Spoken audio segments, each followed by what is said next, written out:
De nos jours, le teint clair est souvent considéré comme un facteur important de la beauté. En dehors de cela, plusieurs autres facteurs poussent certaines personnes à se dépigmenter à l'aide de produits cosmétiques pas très conseillés. Plusieurs témoignages de la population nous renseignent davantage. Ce qui pousse les jeunes à se dépigmenter, c'est la non-désirance de sa propre peau, de vouloir faire comme le blanc alors que tu es noir. C'est plus la mentalité aujourd'hui. Bon, beaucoup de personnes pensent que c'est en devenant clair qu'elles sont belles, mais non, c'est ça qui vont pousser les hommes vers eux, les filles à les aimer. Il y a l'envie d'avoir la peau blanche.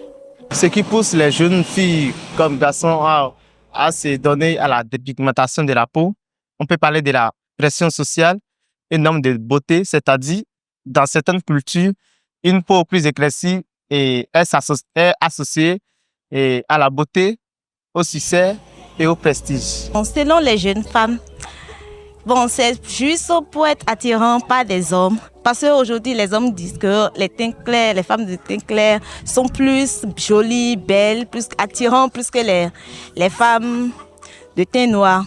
Donc, je vois là, c'est la raison pour laquelle les femmes se dépigmentent. C'est juste pour être jolies, attirantes, remarquables.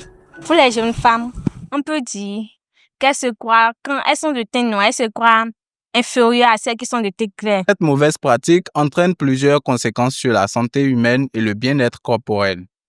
Comme conséquence, on peut parler des cancers de la peau, c'est-à-dire une peau qui est plus éclaircie et est plus exposée aux rayons du soleil et au cancer et au risque du cancer.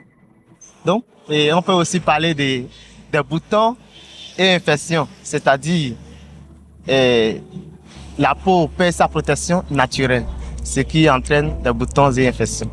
La dépigmentation de la peau peut avoir des conséquences graves sur la santé de la femme et du bébé, surtout si elle est causée par l'utilisation des produits chimiques et nocifs. Nous avons plusieurs risques. Les risques principaux à l'accouchement, comme les risques de complications pendant la grossesse, hypertension et diabète gestationnel. Nous avons aussi les fausses couches et les accouchements prématurés. Le phénomène de la dépigmentation prend de plus en plus d'ampleur au sein des sociétés africaines. Il revient à chacun de s'accepter naturellement pour ne pas céder à ces mauvaises pratiques.